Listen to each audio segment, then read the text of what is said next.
Hello बच्चों, मैं हूं आपकी सोशल साइंस एडुकेटर प्रतिष्ठा शर्मा फ्रॉम ई सरल। हम लोग कर रहे हैं मोस्ट इम्पॉर्टेंट क्वेश्चंस जो कि आप लोगों को एग्जाम में काफी हेल्प करेंगे। आज हम जो चैप्टर करने जा रहे हैं वो काफी बच्चों को थोड़ा डिफिकल्ट लगता है, बट वो है बहुत इजी एंड उससे क्वेश्चंस भी आते हैं एग्जाम में, तो उसे हम देख लेते हैं।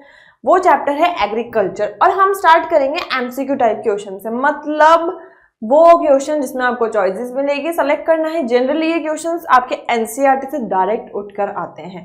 तो हम स्टार्ट करते हैं। फर्स्ट क्वेश्चन है हमारा, which type of agriculture practice is famous in north eastern area. North eastern areas जहाँ पे बारिश भी होती है अच्छी खासी, जैसे असम, मेघालय, मिजोरम, नागालैंड, वहां पे किस तरीके की प्रैक्टिस होती है, फार्मिंग प्रैक्टिस। पहला होती है जुमिंग कल्टीवेशन। जुमिंग कल्टीवेशन के रीजन्स के हिसाब से अपने अलग अलग नाम है। इस वाले कल्टीवेशन को हम शिफ्टिंग कल्टीवेशन भी कहते हैं। दूसरा है स्लैश एंड बर्न, काटना जलाना फार्मिंग करना। कमर्शियल फार्मिंग मतलब जो प्रॉफिट के लिए की जाती है। एंड सब्सिस्टेंस फार्मिंग की बात की जा रही है। तो अगर हम इस इलाकों में देखें तो ये पहाड़ी इलाके, थोड़े से पानी वाले इलाके हैं। तो जो भी पहाड़ी वाले इलाके होते हैं वहां पे फॉरेस्ट भी ज्यादा होगा। ठीक है, जो ऊपर वाला नॉर्थ का एरिया वहां पे हमें पता है माउंटेन एंड फॉरेस्ट सॉइल मिलती है, तो फॉरेस्ट भी ज्यादा होते हैं। तो वहां क्या होता है ना, पेड़ जो होते हैं बड़े बड़े उनको काटा जाता है। देन जो नीचे का बचा हुआ एरिया होता है उसको जला देते हैं। तो क्या होता है, उससे ऐश बन जाती है, राख बन जाती है। तो वो काफी अच्छा मैन्योर का काम करती है इन क्रॉप्स के लिए। तो जब वो अच्छी खासी फर्टाइल सॉइल हो जाती है तो उस पर फिर उगाई जाती है क्रॉप। ठीक है, तो उसको ही हम कहते हैं जुमिंग कल्टीवेशन। अब इसको हम शिफ्टिंग भी कहते हैं। क्यों कहते हैं शिफ्टिंग? कि भाई अब आपने वहां क्रॉपिंग कर ली, अब क्या होता है जब वहां पे क्रॉपिंग हो गया, आपने उस सॉइल को यूटिलाइज कर लिया, फिर वो लोग दूसरी जगहों पे शिफ्ट होते हैं। सेम प्रोसेस रिपीट करते हैं जो पहले वाले में किया था, पेड़ों को काटना, जलाना और फिर क्रॉपिंग करना। फिर जब तक क्या होता है, वो पुरानी वाली फील्ड का जो सॉइल की फर्टिलिटी लूज होती है वो रीगेन हो जाती है उतने टाइम में। तो ये शिफ्ट कर करके करते हैं कल्टीवेशन, और इन इलाकों में यही होता है शिफ्टिंग कल्टीवेशन या जुमिंग कल्टीवेशन, और इसके अलग अलग नाम होते हैं अलग अलग एरिया में। आगे बढ़ते हैं हम। ऑस, अमन एंड बोरो ये किस तरीके की क्रॉप है? ये डायरेक्ट एनसीईआरटी का है। तो ये जो क्रॉप है वो है हमारी पैडी क्रॉप्स। वो क्या होती हैं, जैसे आपको ब्राउन राइस होती है ना, लंबी लंबी, थोड़ी सी बाहर से सॉफ्ट और अंदर से ऊपर और नीचे की तरफ से थोड़ी सी हार्ड, उनको हम पैडी क्रॉप्स कहते हैं। ये तीनों क्रॉप वही होती हैं। आगे बढ़ते हैं। Identify the correct reason for low production of jute. Jute के लो प्रोडक्शन की बात की है तो क्या रीजन हो सकता है इन सब में? तो इन सब को पढ़ने के बजाय हम ये ध्यान देते हैं कि जूट के लिए हमें चाहिए क्या होता है। तो जूट को चाहिए होता है वार्म एंड वेट क्लाइमेट। अब जूट जो होता है ना, उसको वार्म और वेट क्लाइमेट के साथ क्या होता है, ये थोड़ा बहुत एक्सपेंसिव भी होता है। ठीक है, लेकिन एक्सपेंसिव इतना नहीं होता जितने बाकी और कटपड़े होते। तो इसके हम पहले पॉइंट्स देख लेते हैं। Need well drained fertile soil. Fertile soil होगी तभी तो कोई भी क्रॉप अच्छी होगी। तो ये इसका लो प्रोडक्शन हो रहा है, ये रीजन तो नहीं हो सकता। Need flood plain that should be renewed every year. Flood plain जो हर साल रिन्यू हो, तो that could not be reason for low production. Losing its market to synthetic fibre. Synthetic fibre क्या होते हैं, जो ह्यूमन मेड होते हैं, जो कि केमिकल्स के द्वारा बनाए जाते हैं। Jute mills not technically advance. तो ये तो बिल्कुल भी नहीं हो सकता। तो इसका होगा क्या आंसर कि भाई जो सिंथेटिक फाइबर होते हैं ना, वो और लीस्ट चीप होते हैं जूट से, एंड वो लंबे चलते हैं। जूट उतना लंबा नहीं चल पाता है अगर इसको यूज करें हम। तो answer will be C. Next question पे चलते हैं। फॉर इरिगेशन, इरिगेशन करने के लिए most of the Indian farmers depend on. हमारे यहाँ पे पहले जो फार्मर्स होते थे वो इतनी कमर्शियल फार्मिंग नहीं करते थे, खुद का पेट भरने के लिए या थोड़ा बहुत प्रॉफिट कमाने के लिए करते थे। तो वो नेचुरल चीजों पे ज्यादा डिपेंड होते थे। तो इरिगेशन के लिए पहले हम लोग जो होते थे मानसून पे ही डिपेंड रहते थे। तो answer will be C, monsoon. Next चलते हैं। असर्शन है, change in cropping pattern from cereals to high value crop is seen beneficial for Indian economy. हम कमर्शियल क्रॉप की तरफ जा रहे हैं। ठीक है, तो सीरियल से हम हाई वैल्यू क्रॉप पे जो हमें प्रॉफिट ज्यादा दे, हम उस पर शिफ्ट हो रहे हैं। तो हाँ, ये बात सही है, इंडियन इकोनॉमी को भी उससे फायदा तो हुआ है। India can follow the way of successful economies by exporting farm products and importing cereal। तो इन्होंने बोला हम फार्म प्रोडक्ट्स को तो एक्सपोर्ट करें और इसको हम इंपोर्ट करवाएं। तो इससे भी हम सक्सेसफुल इकोनॉमी बन सकते हैं। ये अपने आप में सही है, ये माना, लेकिन हम क्यों कहीं से भी कुछ इंपोर्ट करवाएं? एक्सपोर्ट होता है बच्चों बाहर भेजना, इंपोर्ट होता है बाहर से हम कुछ भी लेते हैं अगर, ठीक है, बाहर की कंट्रियों से इंपोर्ट करवाते हैं, लेते हैं कुछ भी सामान, तो हम बाहर की कंट्रीज पे डिपेंड क्यों रहे? हम तो हर चीज पे सेल्फ रिलायंट अगर हो सकते हैं तो। लेकिन अब होता क्या है कि हम सेल्फ रिलायंट तो हो जाएंगे, पर इनकी फार्मिंग के, सीरियल्स की फार्मिंग में इतना पैसा लग जाता जितना हम उससे गेन नहीं कर सकते। तो वो हम एक क्रॉप से अगर 50 रुपए कमा के और बाहर 10 रुपए खर्च करके अगर हम क्रॉप ले रहे हैं तो हमें क्या नुकसान है? तो that could be a reason जो कि सक्सेसफुल इकोनॉमीज, जो ऐसी कंट्रीज होती हैं कुछ, वो ये चीज करती हैं। तो that could be the reason for this assertion. तो हम बिकॉज लगा के इसको देखते हैं तो ये इसका रीजन बन रहा है। तो that means both A and R are true, and R जो है करेक्ट एक्सप्लेनेशन है ए का। आगे बढ़ते हैं, वेरी शॉर्ट टाइप आंसर है। कमर्शियल फार्मिंग क्या होती है? कमर्शियल होती है, कमर्शियल नाम से समझ में आ रहा है, जैसे कमर्शियल एड होते हैं, जो फार्मिंग प्रॉफिट के लिए की जाती है।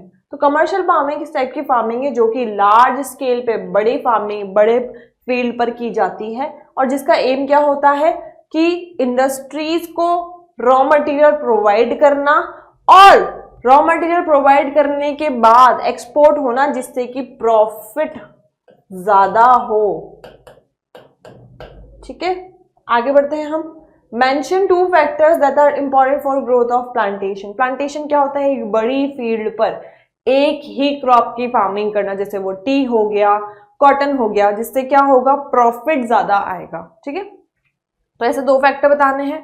तो जो 2 फैक्टर है, are well developed system of transport. आपने क्रॉप उगा ली, अब उसको ट्रांसपोर्ट नहीं कर पाओगे तो कैसे ही आपकी प्रॉफिट बनेगा?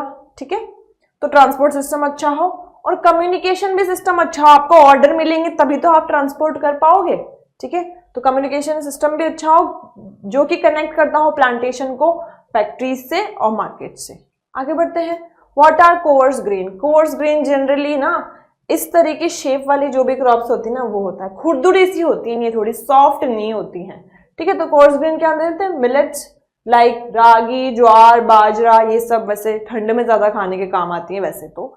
Etcetera are called coarse grain due to their low water requirement, और इनको पानी की जरूरत भी कम पड़ती है। ठीक है, आगे बढ़ते हैं। What is the position of India in sugarcane production in the world. हमारे इंडिया में बारिश अच्छी होती है, शुगर केन को पानी भी ज्यादा चाहिए होता है, तो क्या पोजीशन है शुगर केन की इंडिया के अंदर, वर्ल्ड के अंदर इंडिया की in terms of sugarcane cropping? तो इंडिया सेकेंड लार्जेस्ट प्रोड्यूसर है, फर्स्ट कौन है? ब्राजील। ठीक है, वर्ल्ड की बात करें तो हमारे ब्राजील के बाद हम इंडिया में शुगर केन का प्रोडक्शन सेकेंड नंबर पे होता है। Which state is the leading producer of rubber in India. India के अंदर रबर कहाँ पे सबसे ज्यादा प्रोड्यूस होता है? वो है Kerala, because of water abundance. ठीक है, और फॉरेस्ट एरिया। आगे बढ़ते हैं, शॉर्ट आंसर टाइप है। Name for oil seed. Oil seed क्या होती है? जिनसे हम ऑयल निकाल सकते हैं। ठीक है, ए फॉर ऑयल सीड बतानी है इंडिया में, एंड उसकी क्या इकोनॉमिक इंपॉर्टेंस है, मतलब वो इकोनॉमिकली कितना हमें फायदा पहुंचाती हैं। ठीक है, ऑयल सीड जो इंडिया में प्रोड्यूस होती है, ग्राउंडनट मूंगफली, मस्टर्ड सरसों, कोकोनट, कोकोनट का तेल तो सब लगाते हैं सर में, एंड सीजम जिसको तिल बोलते हैं, soybean, castor seeds, cotton seeds, linseed, sunflower, ये ब्लैक ब्लैक कलर की होती हैं। ठीक है, ये सारी हैं जो कि बहुत कॉमन है, इसमें से आप कोई भी 4 नेम भी लिख सकते हैं। ठीक है, ग्राउंडनट जो है वो खारिफ क्रॉप होता है, उसको कैसे याद रखेंगे? देखो, कीचड़, बारिश में कीचड़ होगा, ठीक है, और कीचड़ के से खारिफ, तो मतलब मॉनसून क्रॉप हो जाती है खारिफ क्रॉप। ठीक है, तो ग्राउंडनट खारिफ क्रॉप है। लिनसीड मस्टर्ड राबी क्रॉप है। राबी को कैसे ध्यान रखेंगे आप? आर से रजाई हम जो ठंड में ओढ़ते हैं, और आर से राबी जो कि ठंड में आती है। ठीक है, तो राबी क्रॉप हो जाती है हमारी लिनसीड एंड मस्टर्ड। सीजम भी खारिफ क्रॉप है जो कि ज्यादा पानी वाले इलाके में होगी, जो कि नॉर्थ इंडिया है। ठीक है, एंड राबी क्रॉप जो है वो साउथ इंडिया में होती है। Castor seed rabi and kharif दोनों होती है, वो दोनों के टाइम पे ही उगाई जाती है। इकोनॉमिक इंपॉर्टेंस देख लेते हैं, तो ऑयल सीड्स जो होती है, एक तो हम खाना ऑयल में बनाते हैं इंडिया में बहुत ज्यादा, ठीक है, तो कुकिंग मीडियम में काम आती है। ऑयल को एक्सट्रैक्ट किया जाता है इन्हीं ऑयल सीड से। ठीक है, तो ये oilseed as a raw material काम आती है। जो उनसे ऑयल सीड है ना, उससे तेल निकलेगा, तो वो तेल किस किस काम में यूज आता है, उस तेल को हम as a raw material use करते हैं सोप बनाने में, कॉस्मेटिक्स बनाने में एंड ऑइंटमेंट्स बनाने में, जो हम वो ट्यूब वगैरह लगाते हैं जब जल जाते हैं वगैरह। हाँ, जब इनको एक्सट्रैक्ट कर लिया जाता है ऑयल को ऑयल सीड से, तो जो अब ऑयल निकाल लिया तो बाकी बचा हुआ सीड बचेगा ना थोड़ा सा, तो उसको हम बोलते हैं बाय प्रोडक्ट बचता है। ठीक है, तो उस बाय प्रोडक्ट को हम बोलते हैं ऑयल केक। और ये ऑयल केक काम आता है एज फर्टिलाइजर, मतलब हम इसको सॉइल की फर्टिलिटी बढ़ाने के लिए सॉइल के साथ मिक्स करते हैं। ठीक है, and also for cattle fuel, cattle fuel के काम भी ये आता है। तो ये हो जाती है इसकी इकोनॉमिक इंपॉर्टेंस। नेक्स्ट क्वेश्चन है, इरिगेशन ने क्रॉपिंग पैटर्न को कैसे चेंज कर दिया हमारे इंडिया में। इरिगेशन ने चेंज किया है cropping pattern in many regions with farmers shifting to cultivation of water intensive and commercial crop। अब फार्मर्स, पहले क्या होता था, पॉन्ड्स रिवर से डायरेक्ट पानी लेना पड़ता था, तो बहुत डिफिकल्टी आती थी। ठीक है, अब इरिगेशन सिस्टम इंप्रूव हो गया, ट्यूबवेल्स आ गए, इलेक्ट्रिकल रन ट्यूबवेल्स आ गए हैं, स्प्रिंकलर्स आ गए हैं, तो इरिगेशन ईजी हो गया। तो फार्मर्स अब केवल छोटी छोटी फार्मिंग्स जो कि खुद के हल्के से प्रॉफिट के लिए करते थे, उससे हटकर वो शिफ्ट हुए इंटेंसिव और कमर्शियल फार्मिंग जो उनको प्रॉफिट देगी। ठीक है, इरिगेशन ने leads to water logging and consequent salinisation of soil. अब इरिगेशन ने फायदा पहुंचा है तो नुकसान भी पहुंचा है, इसने वाटर लॉगिंग करी है, पानी का फंसना। ठीक है, और उसकी वजह से सॉइल की फर्टिलिटी लूज हुई है, उसमें सैलिनाइजेशन बढ़ गया है, सैलिनिटी बढ़ गई है, तो ये एक नेगेटिव इफेक्ट भी है। जो रिच फार्मर्स होते हैं, बड़े बड़े रिच फार्मर जो जिनके पास बड़े लैंड होते हैं, ठीक है, उनके पास इरिगेशन का बेटर एक्सेस होता है, क्योंकि वो पैसा खर्च कर सकते हैं, बिकॉज उनके पास ज़्यादा पैसा होता है उनके प्रोडक्शन से, और प्रोडक्शन से ज़्यादा पैसा होगा तो फिर वो इलेक्ट्रिसिटी रन ट्यूबवेल ले सकते हैं, तो उनके लिए तो ईजी हो जाएगा ना इरिगेशन की फैसिलिटी को यूज़ करना। और दूसरी तरफ हम देखें जो लैंडलेस पुअर फार्मर होते हैं, जो दूसरों के फार्म्स पे काम करते हैं, who could not avail its benefit, तो वो आप ऑब्वियस सी बात है इरिगेशन का फायदा नहीं उठा पाते, वो आज भी रिवर पॉन्ड्स पे ही डिपेंड होते हैं, तो वो पुअर के पुअर ही रह जाते हैं। Thus irrigation has transformed the social landscape by increasing social gap। तो इरिगेशन ने ये किया है कि अमीर को तो और अमीर बनाया है और गरीब बेचारे गरीब रह गए हैं।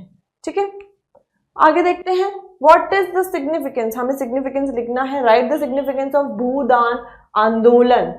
भूदान, जमीन का दान, ठीक है, तोड़कर पढ़ना है हमें। आंदोलन मतलब जो मूवमेंट होता है, तो भूदान आंदोलन के बारे में हमें देखना है क्या रोल प्ले किया इसने एग्रीकल्चर सेक्टर में। तो भूदान मूवमेंट जो था वो विनोबा भावे ने स्टार्ट किया था, ये गांधी जी के बहुत बड़े फॉलोवर थे उनके आइडियोलॉजी के। ठीक है, to solve the problem of landless labour, जिन लेबर्स के पास लैंड नहीं होता था उनकी प्रॉब्लम सॉल्व करने के लिए इन्होंने ये स्टार्ट किया था। ही अंडरटुक अ पद यात्रा, वो पैदल यात्रा पे निकले थे। ठीक है, journey on foot as a result of rich landlord, और फिर उन्होंने एक स्पीच दी थी जिसको सुनकर जो बड़े बड़े लैंडलॉर्ड हुआ करते थे उन्होंने अपनी जमीन को ऑफर कर दिया था। ठीक है, उन villages to landless agriculture labour, उन विलेजेस को इवन गांव भी दान किए थे कि ये गांव का हम तुमसे ये गांव है, ये जमीन है, तुम इसको ले लो, तुम इन पे रहो, और कुछ एग्रीकल्चर लैंड भी दान में दे दिए गए थे। इसलिए ये भूदान ग्रामदान था वैसे तो ये, क्योंकि गांव भी दान किए गए थे और लैंड भी ऑफर कर दिए गए थे। जब कुछ अमीर लोगों ने, कुछ रिच लैंडलॉर्ड ऑनर ने किया ना, तो उनको देख देख के एग्रीकल्चर लैंड ऑनर्स ने भी अपने एग्रीकल्चर फार्म दान में दिए कि तुम इनको लो, अब तुम इस पर फार्मिंग करो, जो गरीब लैंडलेस लेबर्स थे उनको। इस मूवमेंट को ब्लड लेस रेवोल्यूशन भी बोला गया था, क्योंकि इसमें कोई मारा कूटी नहीं हुई थी, खून नहीं बहा था, लेकिन इससे बहुत सारे लोगों को फायदा हुआ था। And it significantly increase the agriculture production, और फिर उससे एग्रीकल्चर प्रोडक्शन भी हुआ, क्योंकि जो लेबर्स थे अब वो ओनर बन गए थे लैंड के, और फिर वो अपने पूरे पोटेंशियल के साथ उस पर कल्टिवेट करते थे। Long answer type, why is agriculture called the backbone of Indian economy. Agriculture जो प्राइमरी सेक्टर है उसको बैकबोन ऑफ इंडियन इकोनॉमी क्यों कहा गया है? बिकॉज ऑफ फॉलोइंग रीजन, देख लेते हैं हम। ये फर्स्ट प्राइमरी एक्टिविटी है हमारे इंडिया की, जो इंडिया में लोग पहले से करते आ रहे हैं। पहले 90% लोग इस पर डिपेंडेंट थे, अभी भी काफ़ी लोग डिपेंडेंट है।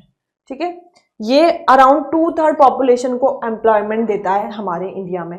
एग्रीकल्चर रॉ मटेरियल प्रोवाइड करता है, जैसे कॉटन रॉ मटेरियल हो गया कॉटन के कपड़ों के लिए, ठीक है।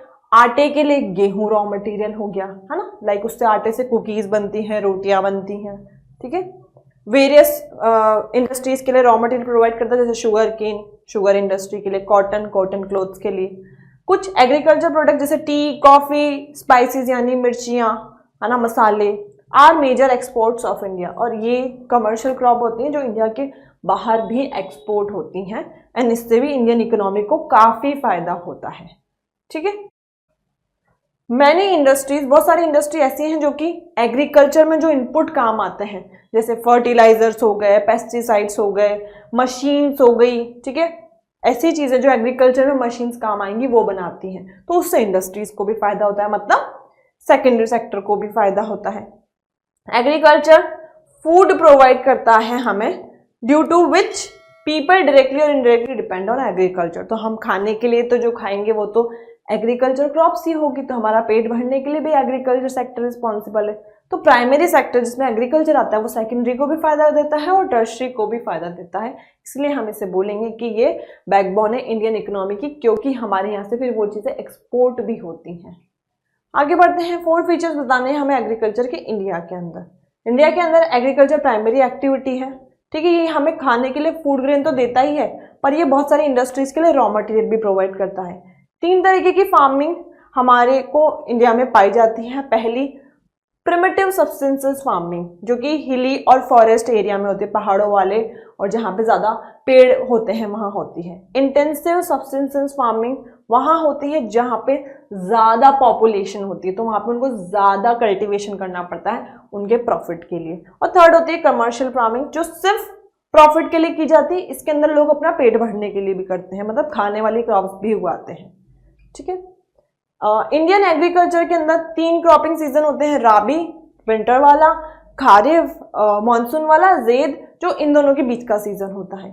एग्रीकल्चर प्रोवाइड करता है impetus to other services like transport and communication, मतलब जो प्राइमरी सेक्टर होता है एग्रीकल्चर वो सेकेंडरी और टर्शरी को भी फायदा पहुंचाता है। आज इंडियन एग्रीकल्चर जो है वो मॉडर्नाइज हो गया है, जिसमें मॉडर्न फार्मिंग मेथड यूज हुआ है, HYV seed, electrical run tubewells, chemical fertilisers, ठीक है। इसकी वजह से क्या हुआ है, due to improve technological and institutional reform, हम लोगों ने एग्रीकल्चर सेक्टर में बहुत मॉडर्नाइजेशन ले आकर और कमर्शियली क्रॉपिंग कर रहे हैं, उससे प्रॉफिट उठा रहे हैं। आगे बढ़ते हैं, ये केस बेस्ड क्वेश्चन है, पैसेज पढ़ना है हमें। Agriculture and society in India shared a deeply intertwined relationship that stretched back millennia. This connection is rooted in the fact that agriculture has been the backbone of Indian economy. तो agriculture और society साथ साथ चलती है, तो इसलिए हम बोलते हैं कि एग्रीकल्चर जो है ना बैकबोन है इंडियन इकोनॉमी का, कल्चर का और सोशल स्ट्रक्चर का। एग्रीकल्चर आज भी लार्जेस्ट सोर्स है उन लोगों के लिए जो इससे कमाई करते हैं, लाइवलीहुड का लार्जेस्ट सोर्स है। इंडिया की जो पॉपुलेशन है वो employing over half of the workforce, तो एग्रीकल्चर 2/3 या फिर हम बोले हाफ पॉपुलेशन को एम्प्लॉयमेंट देता है आज भी। The sector contribute significantly to the country's GDP, और प्राइमरी सेक्टर भी GDP में काफ़ी कॉन्ट्रीब्यूट करता है, और ये एक इकोनॉमिक फाउंडेशन है, मतलब जहाँ से लोगों को कमाई होती है। Agriculture is embedded in Indian culture tapestry with ritual, festivals, tradition closely tied to agriculture calendar। और इंडिया में बहुत सारे ऐसे रीति रिवाज और बोले हम कि ऐसे ओकेजन्स आते हैं जो एग्रीकल्चर कैलेंडर के हिसाब से चलते हैं, जैसे राबी के सीजन में, खारिफ के सीजन में, है ना, उस हिसाब से, जैसे बैसाखी होता है, ठीक है। फेस्टिवल्स जैसे मकर संक्रांति एंड पोंगल, ये हार्वेस्ट सीजन को सेलिब्रेट करने के लिए किया जाता है, अंडरस्कोरिंग द कल्चर इंपॉर्टेंस, और एग्रीकल्चर ऐसे ही हमारी कल्चर इंपॉर्टेंस को बना के रखता है। India agrarian society has shaped its social structure with strong bond with farming communities and extended family. The joint family system often revolves around shared agriculture activities and land ownership. हमारे India के अंदर आज भी ऐसी communities है जो farming communities के साथ जुड़ी हुई हैं, है ना।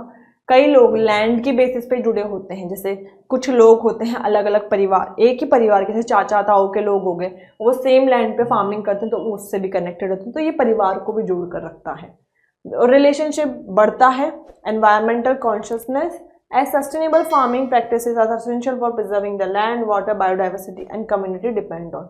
तो जो रिलेशनशिप है उससे क्या होता है, सस्टेनेबल फार्मिंग होती है, मतलब ऐसी फार्मिंग जिससे कि हम एनवायरनमेंट को नुकसान नहीं पहुंचाएं, हम आज की नीड के हिसाब से काम करें रिसोर्सेज को इस्तेमाल करके, और कल के जनरेशन के लिए भी वो रिसोर्सेज बचा के रखें।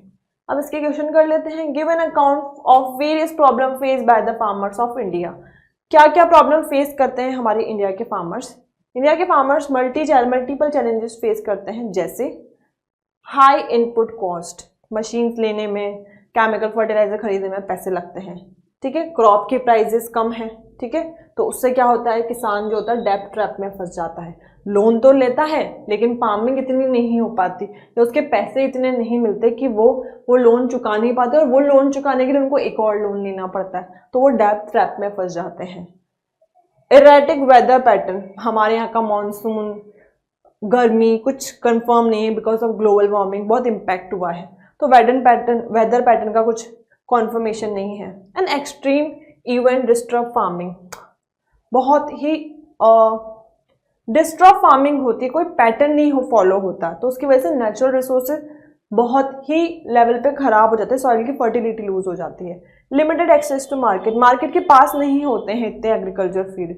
And price volatility after income, subdivision of land reduce, farm sizes छोटी हो गई हैं फार्मिंग की। And insufficient access to modern farming, और कुछ लोग जो गरीब होते हैं फार्मर्स, वो लोग इतना मॉडर्न फार्मिंग मेथड को इस्तेमाल नहीं कर पाते जितने की लैंड ऑनर्स या बड़े बड़े फार्मर्स इस्तेमाल कर पाते, तो उनकी क्रॉप इतनी नहीं पैदावार होती उसके अंदर, तो उनको फिर भुगतना पड़ता है, इतना प्रॉफिट नहीं हो पाता उनके पास। इक्विपमेंट हैम्पर्स प्रोडक्टिविटी, और उससे फिर उनकी प्रोडक्टिविटी पे इम्पैक्ट पड़ता है। ये कुछ प्रॉब्लम है जो कि हमारे इंडिया के फार्मर फेस करते हैं, जिसमें हमारा वेदर प्रॉब्लम आ गया, ठीक है, डेब्ट ट्रैप में फंसना आ गया, ठीक है, उनके पास वो मॉडर्न फार्मिंग मेथड्स को इस्तेमाल नहीं कर पाते, इक्विपमेंट को यूज़ नहीं कर पाते, ये आ गया। डिस्टर्ब फार्मिंग होती है जिससे कि नेचुरल रिसोर्सेज की दिक्कत क्रिएट हो जाती है, सॉइल की फर्टिलिटी यूज हो जाती है, एंड मार्केट तक इतना एक्सेस नहीं हो पाता। ये कुछ 5 रीजन है जिनको आप पॉइंट्स में भी लिख सकते हैं। To overcome the problem of agriculture sector, write about various reform, कुछ ऐसे रिफॉर्म के बारे में बताना है जो गवर्नमेंट ने लिए हैं। रिफॉर्म मतलब चेंजेस जो करे हैं, हाँ, कुछ इनिशिएशन गवर्नमेंट लेके आई है। पहला, किसान क्रेडिट कार्ड, मतलब उस क्रेडिट कार्ड से आप सीड खरीद सकते हो, केमिकल फर्टिलाइजर्स वगैरह खरीद सकते हो, फिर क्रॉप उगाओ, फिर क्रॉप को जब बेचो उससे जो प्रॉफिट आए उससे आप इस क्रेडिट कार्ड के पैसे चुका सकते हो। हाँ, पर्सनल एक्सीडेंट इंश्योरेंस स्कीम, मतलब पेज, कि अगर आप क्रॉप का, फसल का इंश्योरेंस करा लो, अगर वो क्रॉप किसी वजह से भी असफल हो जाती है, नहीं इतनी प्रोडक्टिविटी हो पाती, तो आपको सरकार फिर उसका मुआवजा देगी ताकि आप आपका लोन चुका सको, ठीक है। Are the some other schemes introduce by the government of India, government of India ने ऐसी कुछ स्कीम इंट्रोड्यूस करी थी ताकि फार्मर्स को बेनिफिट मिल सके। और इसके अलावा स्पेशल वेदर बुलेटिन चलाया जाता है जिसमें वेदर की कंडीशन पहले ही बताई जाती है, ठीक है। कुछ एग्रीकल्चर प्रोग्राम भी चलाए जाते हैं फार्मर्स के लिए, जो रेडियो और टेलीविजन पे चल जाते हैं, जिससे फार्मर्स को क्रॉप की, वेदर की नॉलेज मिले। गवर्नमेंट ने MSP मिनिमम सपोर्ट प्राइस भी घोषित कर देते हैं, मतलब फसल के पहले ही उस फसल की प्राइस बताती जाती है कि आप गवर्नमेंट को अगर देते हो तो आपको इतना क्रॉप का इतना पैसा मिलेगा, एक प्राइस फिक्स कर दी जाती है, ताकि फार्मर्स भी, जो मीडिएटर वाले पर्सन होते हैं ना, जो मार्केट और फार्मर्स के बीच में डील करवाते हैं, उनके चंगुल में नहीं फंसे। क्योंकि क्या होता है, वो तो बहुत ही कम प्राइस लगाते हैं, गवर्नमेंट कम से कम मिनिमम प्राइस तो दे रही है फार्मर को, और फिर इनसे खरीद के राशन शॉप में गवर्नमेंट लोगों को डिस्ट्रीब्यूट करती है। रेन्यूमरेटरी मतलब salary, procurement prices for important crop, ऐसी कमर्शियल क्रॉप के लिए एक स्पेशल प्राइस भी गवर्नमेंट देती है। To check the exploitation of farmer by speculators and middleman वगैरह से बचाने के लिए गवर्नमेंट ने ये सब चीज़ें फार्मर्स के लिए स्टार्ट की थी। यहाँ होता है आपका ये chapter complete. I hope you guys like it. Thank you so much.